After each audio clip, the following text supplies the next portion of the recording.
औज़ुबिल्लाहि मिनश्शैतानिर्रजीम बिस्मिल्लाहिर्रहमानिर्रहीम। मोअज़्ज़ज़ सामीन, अस्सलामु अलैकुम। आज हम जो वजीफ़ा आप लोगों के लिए लेके आए हैं, ये दौलत हासिल करने का, कामयाबी हासिल करने का वजीफ़ा है। यानी अगर आप बेकर्ज़ों के अंबार हैं, आप वो उतार नहीं सकते, तो ये वजीफ़ा इंशाअल्लाह आपके लिए मुफीद होगा। या कोई भी हाजत है तो अल्लाह ताला इंशाअल्लाह इस वजीफ़े की बरक़ात से वो ज़रूर पूरी कर देगा।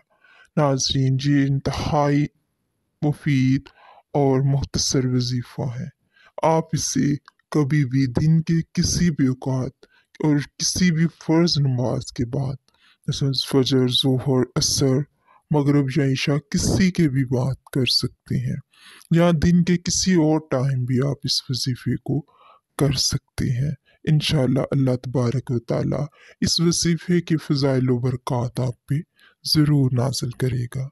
सामीन, ये इंतहाई मुख्तसर सा वजीफ़ा है और इसे कोई भी बंदा बहुत आसानी के साथ जो है वो कर सकता है। 2024 शुरू हो चुका है। अगर आपकी इसके शुरू में ही इस वजीफ़े को कर लेंगे तो इंशाअल्लाह ये पूरा साल अल्लाह ताला आपके लिए अपने बहुत से नवारो इकराम जो है वो नाज़िल करे। ये या रब्बी का इंतहाई मुख्तसर और मुजर्रब वजीफ़ा है जो बुजुर्गान दीन से मंसूब किया जाता है और उनसे मंजूर शुदा है। इंशाअल्लाह ये वजीफ़ा कंप्लीट करते ही आपकी माली परेशानी अल्लाह रब्बुल इज़्ज़त अपने करम फजल से दूर कर देंगे और आपके घर में खुशहाली आ जाएगी और आपके कर्ज जो है वो उतर जाएंगे।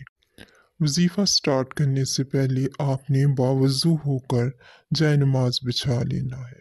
उसके बाद आपने अव्वलो आखिर 3 मरतबा दुरूद इब्राहिमी या कोई सा भी दुरूद पाक पढ़ लेना है। दुरूद पाक पढ़ने के बाद आपने 33 मरतबा सूरत कौसर पढ़नी है। उसके बाद आपने 21 मरतबा या रब्बी का वेद करना है। उसके बाद आपने फिर से 3 दफ़ा दुरूद इब्राहिमी या कोई सा और दुरूद पाक पढ़ लेना है। यहाँ आपका वजीफ़ा मुकम्मल हुआ।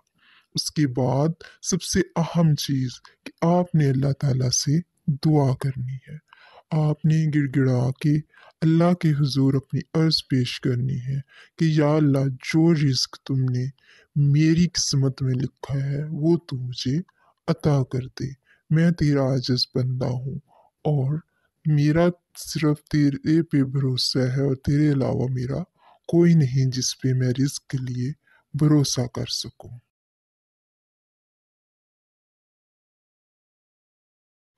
आपने ये वजीफ़ा सिर्फ एक दिन के लिए ही करना है। इसके बाद आप खुद देखेंगे कि आप किस अल्लाह रब्बुल इज़्ज़त से दुआ है कि जो मोमन मोमनात कर्ज में डूबे हुए हैं, अल्लाह ताला उनका कर्ज दूर करे और उनको इससे निजात दे। आमीन। मुअज़्ज़ज़ सामीन, अगर आपको हमारा ये वजीफ़ा पसंद आए तो हमारे चैनल को लाइक और सब्सक्राइब और बेल आइकन ज़रूर दबाइएगा। शुक्रिया।